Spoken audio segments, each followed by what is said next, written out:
We have seen the enemy, and our enemy is Louis Rossmann. For too long has Rossmann been attacking good and virtuous technology companies that are only trying to make the world a better place. They have tried legal coercion. They've tried political corruption. Some of us have even tried passive aggressive YouTube videos, but to no avail. And so that's why I've created my beauty. My beauty, so pretty. It's a Louis Rossmann tracking drone. It will seek Rossmann wherever he goes and then take him down. Well, anyways, that's about as long as I can do that with my voice. It's a little hard on the larynx. But one of the things I try to tell all of my students is try to find a problem to solve. Again, what do technology professionals do? They solve problems with technology. So one of the things you need to do is you need to go out there into the world, see what problems there are that exist, and then figure out how you can use technology to solve said problems. So I sit here and I look at Louis Rossmann and I think, that's a problem. How can I solve the problem of Louis Rossmann? And I think, hey, I could create a face tracking drone to run him down. And then, sell it to Apple for a couple $1 billion and then retire. So anyways, right? Again, I like the IoT world. I like the biometric world. I like pushing intelligence and possibly sanity to the edge. And so I had this idea of, could I create a face tracking robot? So basically, this is iteration 1 of this particular robot. We use OpenCV to be able to detect somebody's face.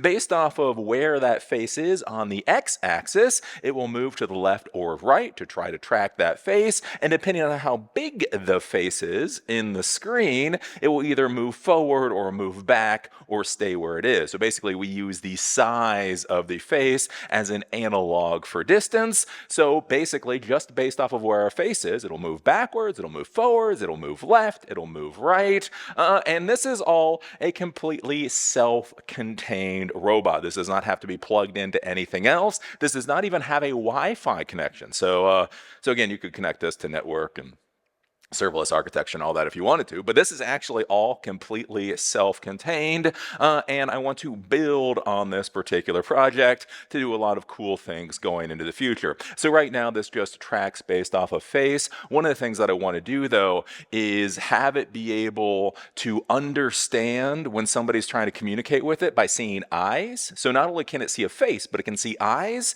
So if it sees somebody's eyes, it'll know that person is interested in them, and then we're going to have a whole communication routine. I've already been building that out using OpenAI and a couple of other things. So it will be able to speak with you. So it'll scan, it'll see somebody, it'll move up to that person. If it sees their eyes, it'll say, hello, how can I help you? And then that person will say, hey, I would like to know the weather, or how much chuck could a woodchuck chuck, or whatever else. This will do a whole bunch of computing process, and then it will try to give you the answer. And I'm going to be trying to build that up to basically show you what you can do in the modern world with completely off-the-shelf technology. Again, I've been doing technology since 1996. I got my MCSE in 2000, and one of my greatest frustrations in the modern world is that we're still using computers honestly, basically like we were in 2000, right? The network is faster, the interfaces are better, some of that stuff is better, but it's still basically keyboards, screens, internet connection, that type of deal. And one of the things I want to show folks is the really, really cool stuff that you can do with off-the-shelf technology right at this point in time.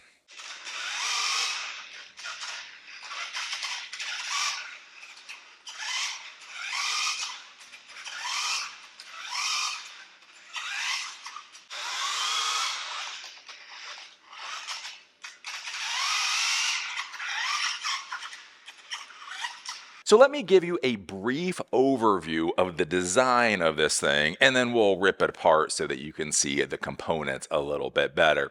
So up at the top here, we have our webcam. We're just simply using a Logitech 1080p cam. That costs about $49 or $50 at this point. This is those 920s that have been around for about a decade right now. One of the things to be thinking about if you decide to build one of these projects is, again, everything is based off of that camera. So I'm not saying you guys spend $200 on a camera, but do buy something decent so that OpenCV can actually detect what is going on. The next thing that I have down here is actually an old screen that I have back from when I literally started doing the daily blops back in 2013. Basically, I used to plug these into my video cameras so that I could see what was better going on for a monitor.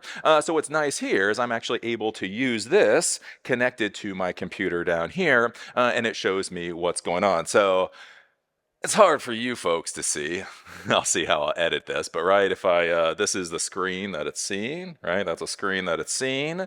I can go here. This is actually the command line. I can hit Control-C to stop that. I can actually go in. I don't know if you can barely see it here. I can actually edit some code if I need to edit some code on the fly. And as you can see here, this is the entire Ubuntu desktop. So when I need to run something, when I need to do updates, whatever else, all of that is on the screen. The main thing for me that, again, is very important is simply being able to run this script because, right, you need to make sure that you know what's going on the screen. One of the problems you can have when you're doing troubleshooting and everything like that is you may not understand what the computer is seeing. So being able to see in real time what the computer is seeing is a very important thing. And so that is the monitor there. We obviously have this on a pretty stick. I built this all with wood. And then we come down here to our compute module. Oh, this is a nice compute module. Oh, this ain't no Raspberry Pi. This ain't no Arduino. This is a Geekom A6, and I actually bought this particular computer because it's a very powerful computer and a very small form factor. Again, I'll rip this off in a second to show you how all this works. But basically, this is a 4 gigahertz processor. It has a full GPU on it. It has 32 gigs of DDR5 RAM. It has a 1 terabyte NVMe drive. It has Wi-Fi 7, I guess it is. That's not the most important thing out there. It has Bluetooth and the whole 9 yards. But again, 4 gigahertz modern CPU, 32 gigs of DDR5 RAM with a GPU in a unit that fits right there. That is a beautiful thing. And I bought this particular one so I can build projects going into the future. Again, the idea of pushing intelligence to the edge. How much intelligence, AI functionality, that type of thing can you have running literally on a bunch of wheels? That's my question. So I bought this thing. Down here, I have my Yeti power supply. So not Yeti mugs. I love my Yeti mugs. If Yeti would like to sponsor me, I'll take all the mugs they want to give me. Oh, to be clear here, nobody has sponsored any of this. To be clear here, I will take your sponsorship money if you'd like to give it to me. But anyways, nobody sponsored any of this. Anyways, this is a Yeti power supply. So basically, this is a full-fledged battery, backup system. The nice part with this is it actually gives me a 110 connection coming out of it, plus USB power. So I can actually power the computer off of this little battery pack, which is a useful thing. Then we come down here. You can probably see that. We have the Arduino. See the Arduino gets plugged into the computer, and this is what we use as our drive subsystem. So basically the computer sends commands to the Arduino. The Arduino is then plugged into this thing called an H-bridge down here. That's something that you use in order to control the motors. Coming into the H-bridge is a power converter coming from the USB connection. So I have the USB power coming in to this power converter. The power comes out of this at about 9 volts, 1.5 amps, goes into the H-bridge, and then once it goes into the H-bridge, then it goes down to the wheels, and basically I have these Adafruit full metal wheels with some special tires on them that move the whole thing around, and then we have casters on the front. So that's the basic idea of this. So we have the camera here, we have the display here so that we don't understand what's going on. We have the compute module here, powered off of the Yeti. The compute module does all the OpenCV processing, any kind of Python database, any of that kind of stuff that we want. It then sends commands to an Arduino. We use the Arduino as a subsystem for the motor controls. That then goes to the H bridge to actually control the motors, but we have to have voltage power coming in. That's where we have the voltage converter also coming from the power supply. That then powers the motors, and that's what moves this thing around. Now let's rip this thing apart. So again, we can see how it's built. One thing I didn't talk about in that last clip is I also use this Logitech wireless keyboard mouse. It makes life a lot easier for being able to deal with this thing. This actually uses a USB dongle. It's not Bluetooth. You know, this is one of those things I've had around for 8 years. I would recommend you have something like this, whether it's Bluetooth or USB dongle. I do find USB dongles generally give me fewer problems than Bluetooth does. You do you. So anyways, I can come here. Basically, I can control this thing, and I can power it off. So I can simply go here, and I can say power off, and we can power this thing off, and it'll take a second to power off. So we have the camera up here. Camera is a camera. USB connection comes down to the computer. From that, we come down, and we have this monitor, right? And so this monitor, because I'm a true geek, literally I have this monitor clipped to the stick using a DeWalt little clamp. Again, if they want to send me a lot of these DeWalt clamps are freaking awesome. If you're going to be building little IoT devices, highly recommend you get them. Literally, I just use that to clamp this damn thing to the stick. This screen right here, let me turn it off so it doesn't show the blue. One of the nice parts about it is you can actually power it using a battery. So my battery pack down here powers the computer, and it powers the motor controllers. But if I did not have a battery on this screen, I would need an additional plug to be able to plug this, into the battery pack. I don't have an additional plug. That's a whole problem. So anyways, so the nice part about this is it's actually powered off of the battery, and it actually lasts a good long time. We have the HDMI in, some on and off switches, and the whole 9 yards. Basically, again, just a screen, a smaller one. Then we come down here. Let me undo this strap. Oh, and this is where we get to my baby. My beautiful, beautiful baby. Look at this thing. Look at this thing.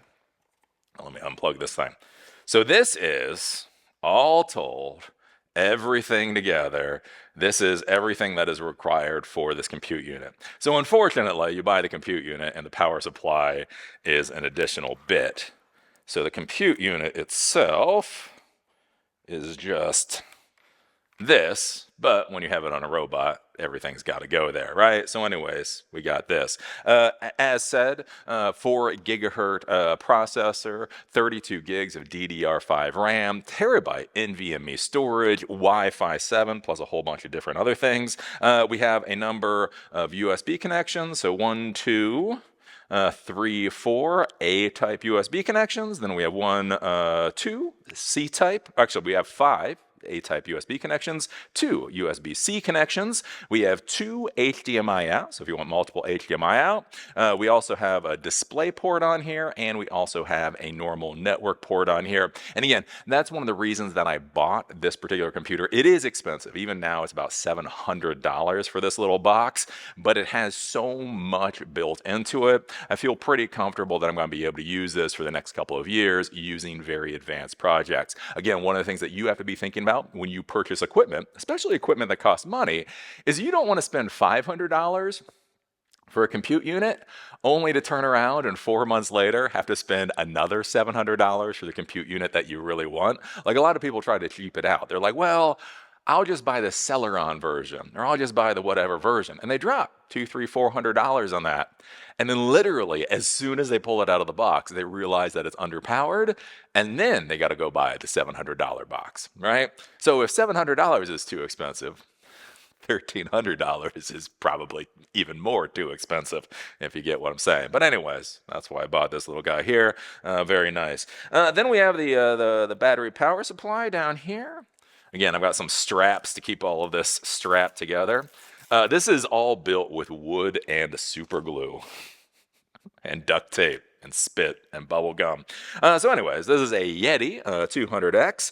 Again, I got this a couple of years ago. This gives us the 110 power out, but we only get one 110 power out. And then we have two USB-A connections, two USB-Cs. USB-As are...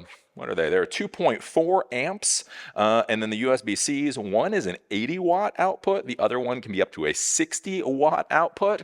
So basically anything that you would be powering with USB should be able to get powered off of this. What I have found running the Geekom A6, running everything on here, I can get somewhere between 1 to 2 hours of full utilization having OpenCV run. So again, it's that whole thing with quote-unquote production environment. Is this good enough to have this little bot running around for an 8-hour shift? Absolutely not. Is it more than long enough for most of the experiments and projects that you're going to do? Yes. So it's very good for proving the point. Past that, you can decide. Then we come down here. I don't want to really rip the rest of this apart because it's a bit pain to cable up. Ooh. All right. Then if we come down here, we have our Arduino. So an Arduino is a microcontroller. Basically, serial commands are sent to the microcontroller. Based off of what those serial commands are, different things will occur. Basically, different signals will then be sent to what's called the H bridge. So the H bridge is down here. And then that H bridge gets powered off of this voltage converter. That's right here. And then that goes to the wheels. The wheels that we use... I want to flip this thing over, are actually these Adafruit motors. So the standard motor that you see for a lot of robots and Arduino vehicles are these plastic things. They're plastic, and when you're trying to move around this vehicle, they're just frankly not good enough. This whole vehicle weighs up to almost 10 pounds. So this thing here is like 5 pounds. So the battery is 5 pounds. Then you got the computer with its stuff, and that's probably 3 or 4 pounds. And then everything else, we're talking about a 10-pound little robot. So these the plastic gear boxes just aren't good enough. What I did find, though, Adafruit, they cost about $4 a piece. They're 1 to 90 gear ratio, so they're a slow-moving motor. All the internals are actually metal, so everything just works a hell of a lot better. And I found these to be absolutely excellent. The other thing, addition, is so the normal tires that you get for a lot of like Arduino projects are these hard kind of plasticky tires. One of the problems that I found is it didn't give enough friction when I was trying to move this thing around. So again, Adafruit has these orange tires with these very soft, sticky, or they have orange wheels with these very soft, sticky tires, and this actually moves the vehicle around, again, as you saw in the demonstration. So this is a basic overview of how this thing is built. So then just reviewing the parts, if you go to geekompc.com, they have the AS6, again, for about $700. You get that nice AS6 computer that we're using. This is the motor. Again, I can't say enough about motors. You think the thing that I would be most excited about with this box would be that AS6. These motors are absolutely fabulous. They cost about $6 a piece. So for one of these robots, you need 2. So the front wheels are actually caster wheels.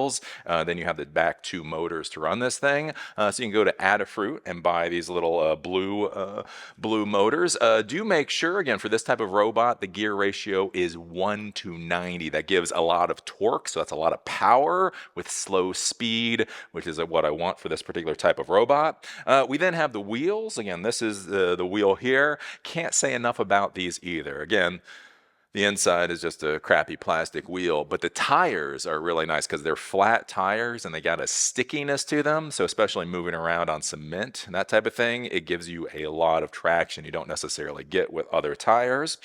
We have our Yeti 200X. Again, I've actually had this for a couple of years now. You can see you can buy one for about $180. And again, you've got all the connectors, all of that kind of stuff. The big thing to be thinking about is the weight, right? So they say compact, lightweight. The issue you get into, though, is their version of lightweight is 5 pounds. It weighs about 5 pounds. So one of the things that you need to be thinking about if you go out there to purchase your own is basically what is that weight going to be. Again, we got that 5-pound weight there. So you can get much more powerful batteries, obviously, but they might be 10 pounds. When you're trying to get these robots to move around on $6 wheels, you got to be a little bit careful with that whole power thing. So that's just one of those things. Again, what your answer is, you just have to decide that. Then what we have here is, you can see I purchased that in April 6th, 2023, is a USB buck boost voltage converter, 15 watt, blase, blase, blase. So this is really cool. So you have the USB power that comes in, you can power it off of USB-C connection, straight into an A connection, off of a micro USB, whatever else, the power comes in, and then in the back, you simply just have little wire connectors to put in your positive and negative, and then you have a little resistor to be able to adjust the voltage, and you have the ability to adjust the amperage going in, and so you can tweak that around to make the motors move, as well as they can. So with these motors, I basically jack them up to 9 volts. I find they work best at 9 volts to actually be able to move the vehicle around. And anyways, those are the basic components. As you can see, they're all relatively affordable. Again, like that, this voltage converter is absolutely awesome. At 19 bucks, I would definitely buy one of those just so you have it in your kit. So now to make the code a little bit easier to see, I now just have my little AS6 plugged into the big screen. Though what I will show you with this is I'm actually powering the AS6 off of my little battery supply here. So I don't know, just to keep in the mood of what we're doing. We just plugged it into a bigger screen. So with here, again, this is a 4K screen, so everything's a little bit smaller. Let me go, and I have VS Code. So again, VS Code is installed onto this thing, because again, it's not a Raspberry Pi, it's not an Arduino, it's a full-fledged computer. Let me get rid of the Explorer. Let me get rid of the terminal, because you don't want to see the terminal, and let me increase the size a little bit, right? So basically, this is the code that we have, and it's all relatively simple code. It's about 86 lines of code in order to make this work, plus the Arduino code we'll go over in a second. And actually, a lot of this is simply copied and pasted from OpenCV. So OpenCV has a script. So OpenCV is an open computer, it's an open source computer vision framework. You install OpenCV onto your computer, and then you can use Python in order to interact with OpenCV. So they have a script, so you can actually read directly, or you can get the video directly from the webcam, and then based off of what it detects in that video, you can do something. So basically, I've just taken that script and modified it a little bit here. One of the big things that we've added to, so if you look at this, the future function that just comes as part of the copy-paste, CV2 is CV, argparse comes as a copy-paste, import serial. So you are going to need the serial module. So basically, the A6 using USB is going to send serial commands to the Arduino, so you do need that serial module installed. We're going to create the serial connection up here, SER equals serial.serial dev tty ACM0 at 9600 baud. So if you know anything about Arduino, when you do that whole serial connection, you have to set the baud at the right rate. So we're going to set it at 9600, and we're just going to give it a timeout if there's an issue. Then we're going to flush out any previous commands, and then we're going to go down and take a look at the OpenCV stuff here. Okay, this is a function, so detect and display. So basically this function gets called all the way from the bottom, right? So we create the functions at the top since it's Python, and then down here, basically what we try to do is we try to connect to the camera, we try to make sure that it's actually getting things, and then if it is, we do this particular function. The cascade that we're gonna be using, so we have parser.add argument, the face cascade. So this is where you would modify the filter, right? So right here we have default equals data, har cascades, frontal face alt .xml. So that's a particular filter that comes from OpenCV. So basically when you're doing object detection, you create filters based off of whatever object that you're trying to detect. This is a default filter for the front face view, so we have that there. Then we go up and we take a look at the code. Let me scroll over here. Okay, so we go to the actual function here.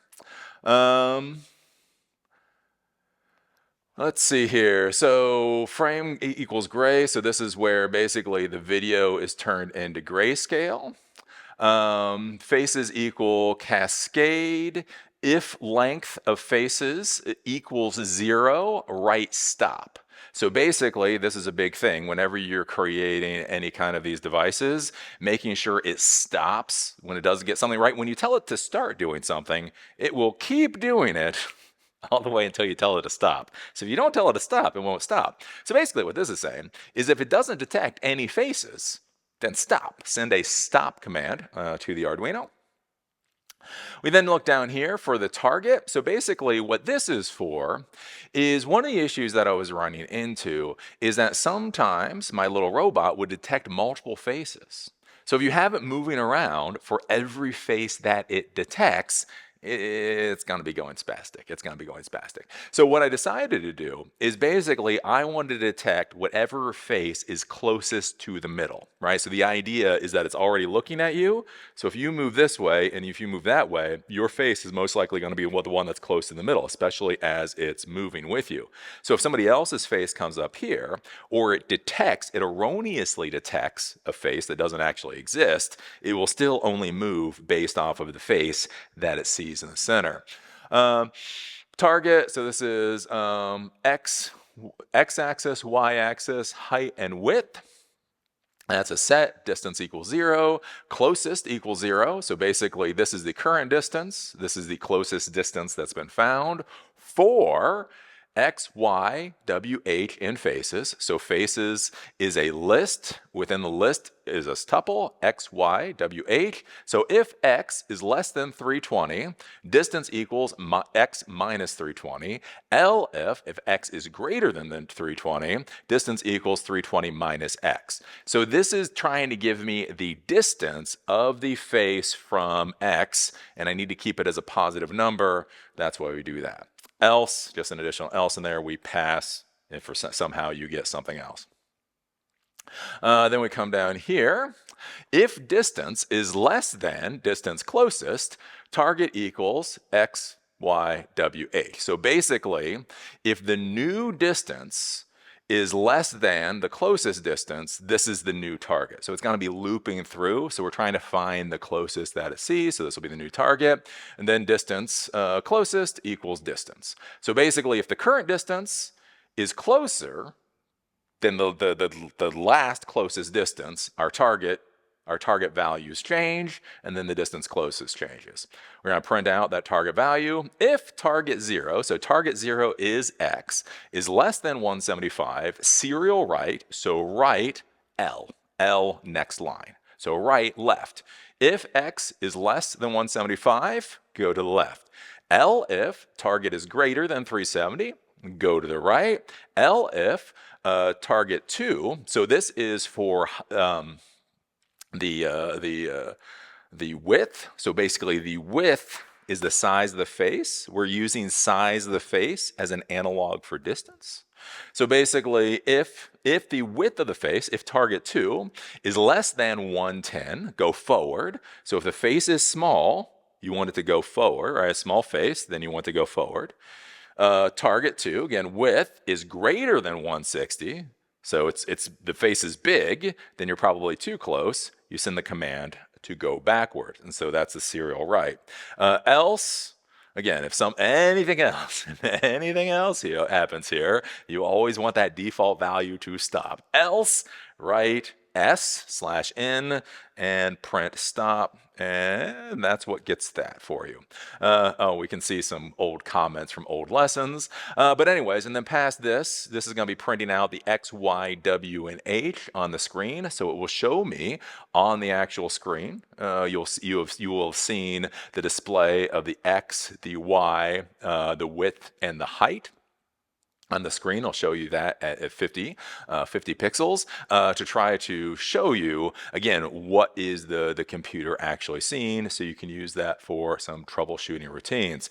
Down here, we just have some warning colors about if X O is less than 340 and greater than 120, and Y is less than 220 and greater than 20. Basically, we changed the color. I probably should modify that in the future. That's basically just gives you a color alert for where the face is in the screen.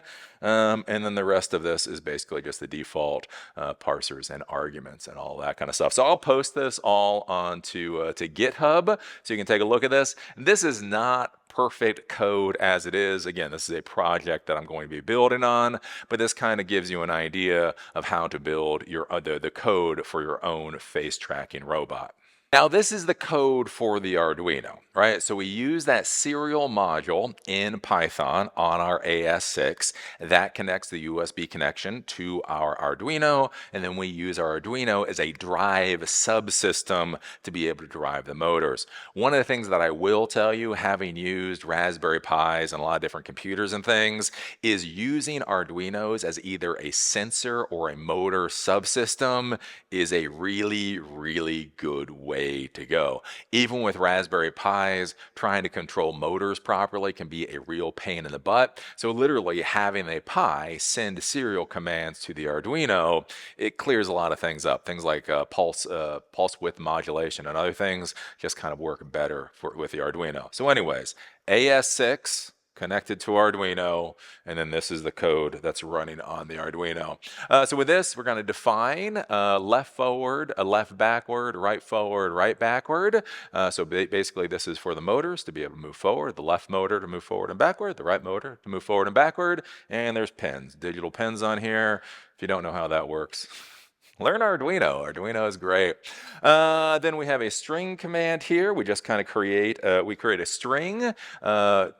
So a string variable type with the name of command that we're going to be using down here for actually being able to send commands.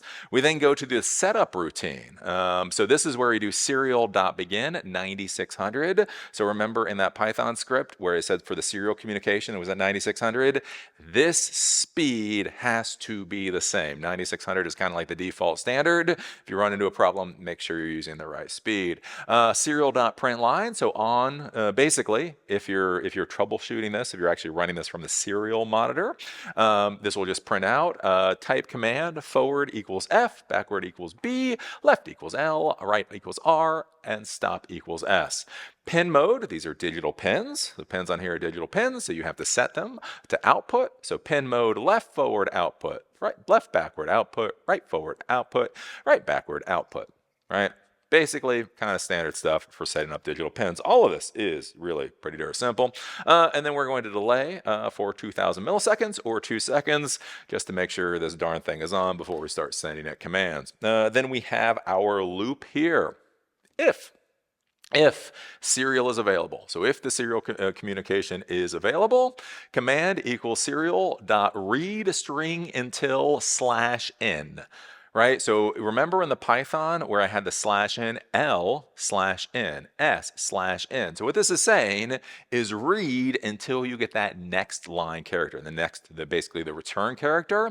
So it'll strip out F and B and L, and that's what we care about, right? So that's all that's going to be coming in here. And then we're going to do command.trim. So we're going to trim off any white space. As I've talked about in many classes, make sure you don't have white space. We use trim to do that here. So forward, if command.equals F, then we're going to digital right, left forward high, digital right forward high, backward and backward or low. So that means move the wheels forward. Command equals B for backward, digital right backward high, digital right backward high, low, that'll move it backwards. And again, if we go for left, basically one side goes forward while the other side goes backwards, that moves it left. If we want to go right, one side moves forward while the other goes backwards, that moves it right. And then if we want to stop, everything goes down to low, that stops. So this is the basic code for being able to run this drive subsystem. And again, this Arduino then, as you can see here, right? So this Arduino that has a USB connection is connected to the H bridge. So there's 4 pins, there's 4 control pins on the H bridge for that forward, backward, and all that. The H bridge has to get power. So these are command pins, but you also need power. Those powers are coming in from that converter. And then on the front of this, then these wires go out to the motors to move it forward and backward. And that's the basic idea of that Arduino drive subsystem. So this, my friends, is how we shall take Rossmann down. Maybe we can do it with 1 Rossmann tracking bot. Maybe we'll need 1,000 Rossmann tracking bots. But that's the great thing about technology. Once you figure out how to solve a problem once, replicating and iterating just becomes a very, very, very simple thing. 1 robot isn't enough to take Rossmann down. We'll send 10,000. We'll send as many as needs to be sent. So anyways, I think this is kind of pretty cool. And again, what this kind of tries to show you here is how you can use these very high power compute devices at this point in time to actually be able to run things like robots in real time autonomously. So much with computers nowadays. Again, it's still mobile phones or smartphones. It's still video games or whatever else. And what I find fascinating, I mean, just the power of this little thing right here, right? This can be running its own database server. So not only can it be making requests from artificial intelligence, it can be caching those requests on it. Not only that, with things like large language models and other models, once they've been trained, you can actually run those natively on the actual device itself, so you get that real-time performance, so you can trigger any number of things to happen. Again, you want a robot to move around, you can have a robot move around. If you want alarms to go off, you can have alarms go off. If you want other things to happen, you can have other things happen. Again, with things that are going on in the modern world, realize how much power you get out of about a 3-pound device.